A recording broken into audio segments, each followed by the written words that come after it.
Alright, welcome back to part 4 of kit number 3 in the Plastic Models for Beginners series, the Revell Messerschmitt ME262A-1A.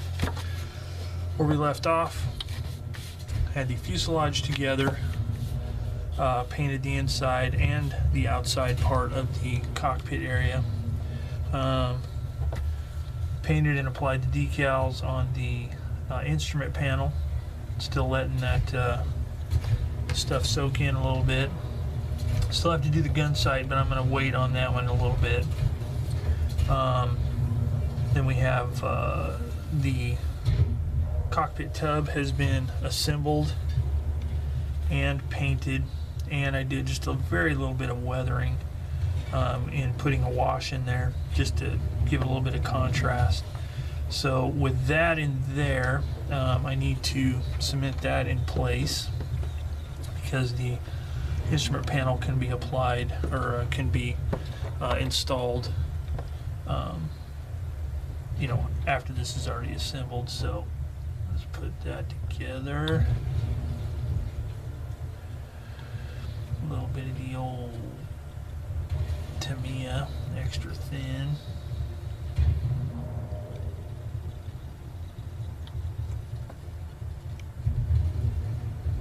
Make sure everything's all lined up.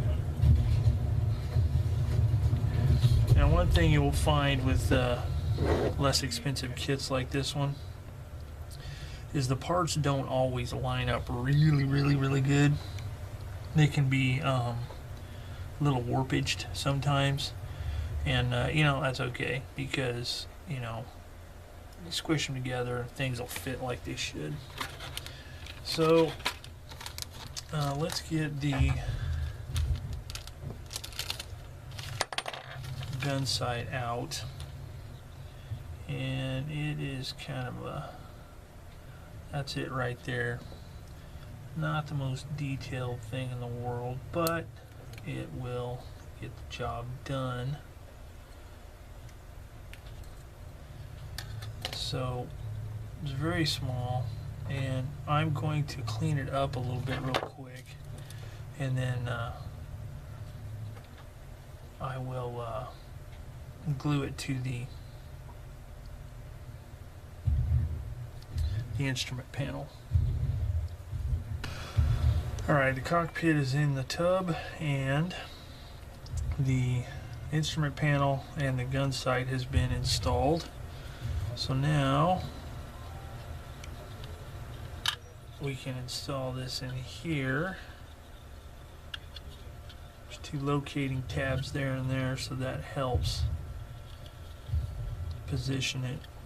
And then just make sure that I want to do the back part first. Get that seated in properly.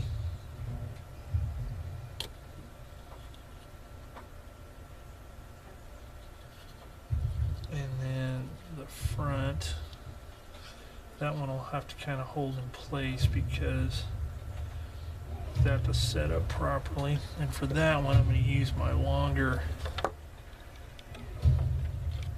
cement brush. Apply the cement through here.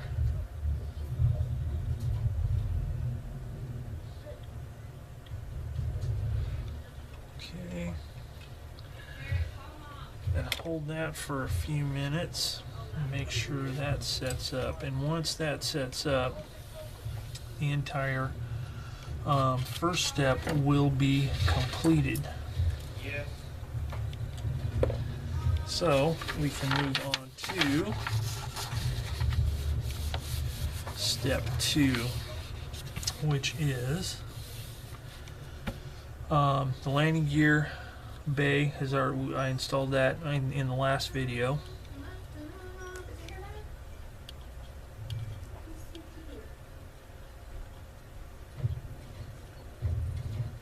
So that's in, and then the next is landing gear, but I'm going to hold off on the landing gear.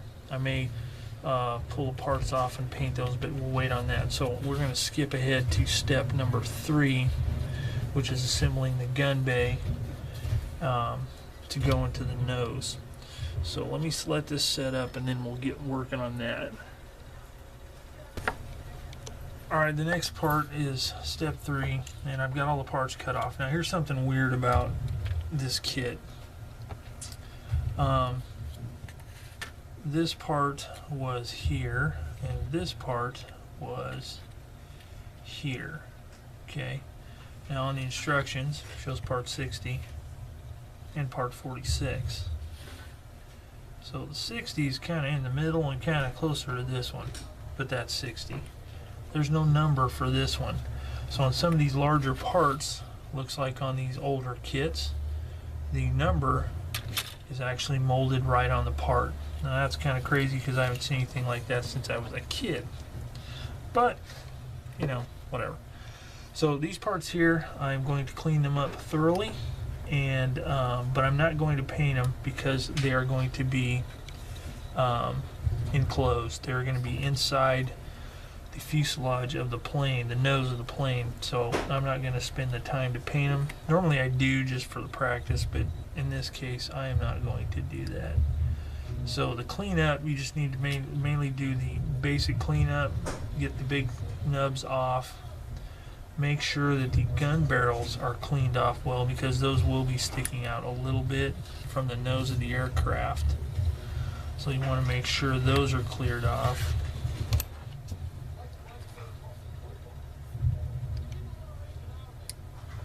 And as usual, make sure to test fit everything because, you know, because this is an older kit, some of this stuff may be kind of weird, and you want to make sure there's nothing obstructing where parts fit. So, for example, these guns here, just make sure that the barrels are sanded down. The seam lines, because there is some pretty good seam lines going on here. So I am going to clean these up, and if there's any weird fit issues as far as, you know, test fitting, I'll make some remarks on it, but so you don't have to watch me do it, I will start sanding and cleaning up these parts. Okay, everything's cleaned up, and here's a few notes. Number 1, don't forget, if you'd like to do so, to drill the ends of the barrels out, and it's very hard because these are very small. Poked a hole in my thumb. Also, there's not much precision going on here because of the soft molding of this older kit. So you really want to make sure that you kind of get things lined up and hold it in place as the cement sets. So I've already test fit everything and it all looks pretty good, but I'm just gonna have to really pay attention and make sure that everything lines up because these gun barrels have to go through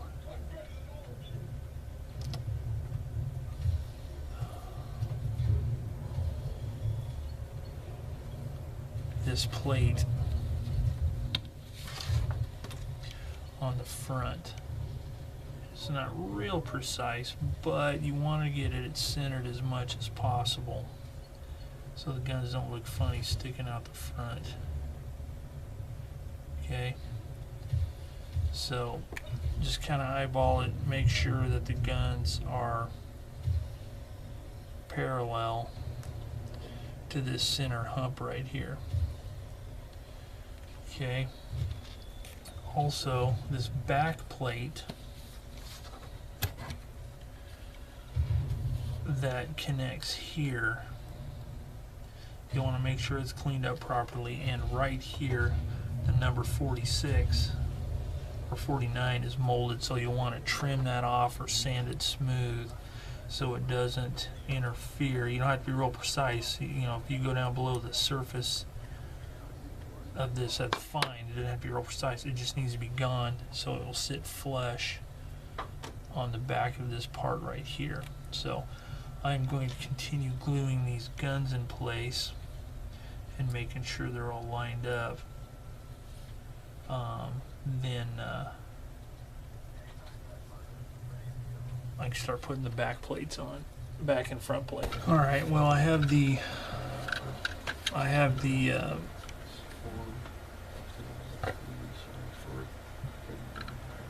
gun portion assembled. Now, technically, you could get by without even doing that at all, because it's not going to be exposed. However, the bottom plate is important because you can see it through the bottom. It's mainly there so if you want to display this in an open position, as per these instructions here, it shows you where to cut the doors if you want to install them in the open position. But we're not doing that, so do a little bit of test fitting here. Now there's a couple more pieces that need to go into place, which are these two bars or rods. So first thing I want to do is I want to make sure that this part here fits as it should. Now I want to make sure that this is all sanded smooth before I glue it in place.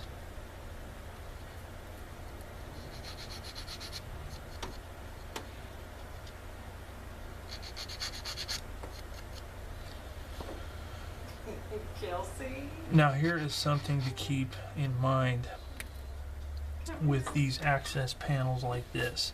Now, as you can see, when you put them on here, it fits pretty good, but it's like not super good. Keep in mind that if you look at pictures of the real aircraft, more often than not, the access panels, the cowlings and stuff like that do not fit perfectly. They'll have gaps, and there'll be places where it's, even kind of splayed out a little bit. So keep that in mind. Now there's a rough edge right here, so I'm going to use my sandpaper in order to keep it flat on the back. I'm gently going to sand that thusly, and then make sure that the burrs are off like that. Okay, so that looks pretty good. Alright, so test fit that again. This hasn't been glued in yet, so it's just there. So let's test fit that and see what it looks like.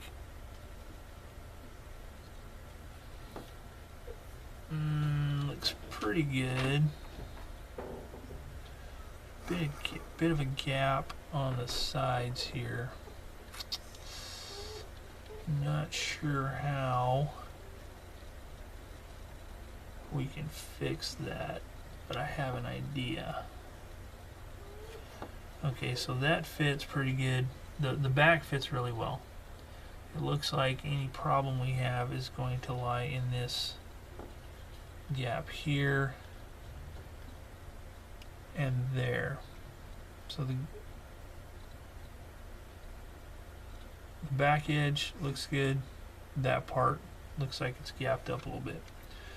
So we'll see what we can do about that. So the front part fits there, and it fits pretty good. There's a little bit of a gap again, but that's okay. So again, let's use the sandpaper.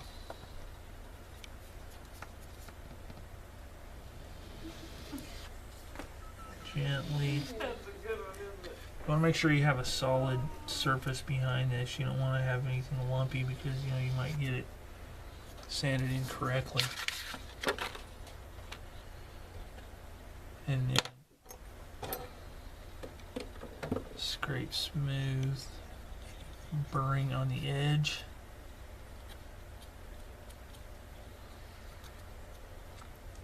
Make sure that's smooth, and then test fit it again. Okay. And again, you know, there's a little bit of a gap there, but that is the nature of it. You need to have some kind of a seam because these are supposed to be portions of the aircraft that, you know, would be opened up for maintenance and stuff like that, so it's going to get banged around and damaged somewhat. Okay, let's see how that fits on the front. So that looks okay. The front actually fits a little bit better than the back part does.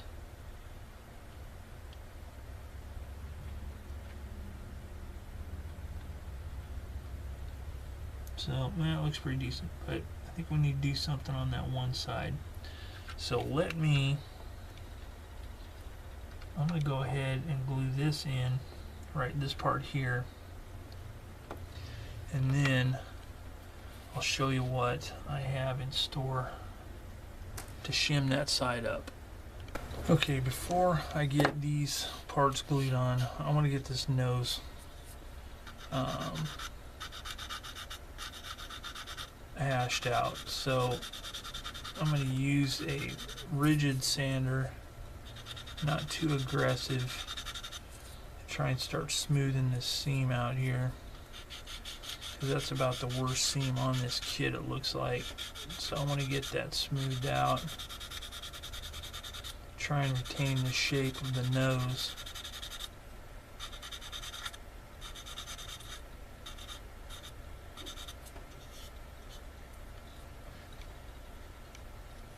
Eyeball it, make sure it looks good. You may have to take some down on that side. Depends on how your kit's molded. I mean, some people may not have this oddity at all. Some of you might.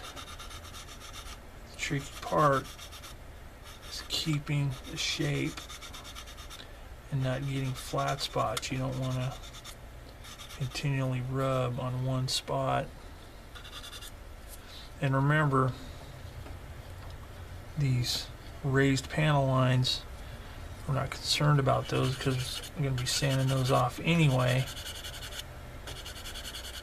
to simulate the smooth surface of the aircraft from the putting that they did in the factory, as I mentioned in the last video.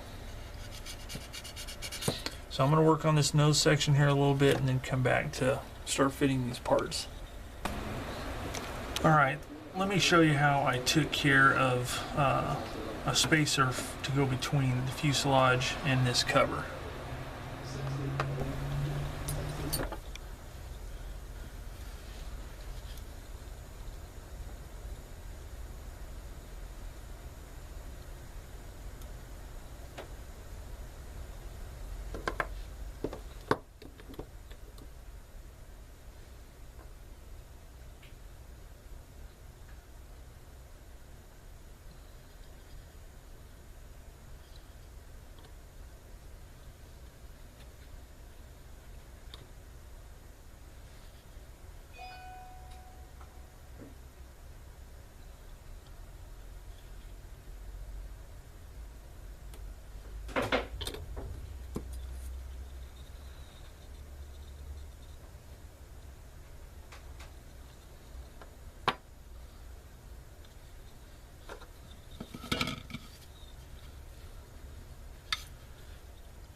All right, some quick notes here. I almost forgot one crucial thing in building a kit like this.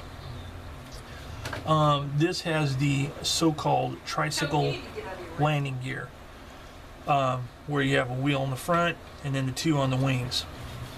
So a common problem with model kits that are like that is the front end is not heavy enough to make it sit, so you have what's called a tail sitter or tail dragger. It'll fall back on the tail because that's where most of the length is, and your front wheel is hanging above. So what you need to do is get something like this, some kind of weights to put in the front. Now in this case, these are they're called split shot. They're for clamping to fishing lines. And I got the smallest ones that they had, and that's what I was going to use for this. So, for example, if you take your knife, and in this case there's a nice little notch here. When I put it on those two notches, it's sitting on the tail, right? So, by taking some of these,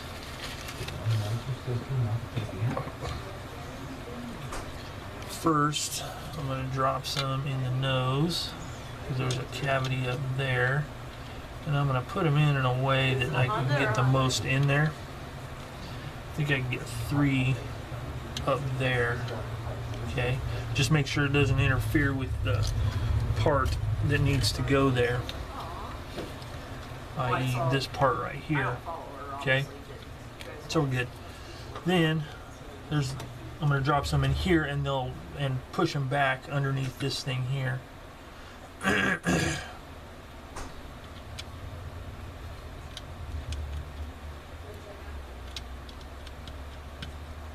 To give me some weight in the nose. Okay, keep in there,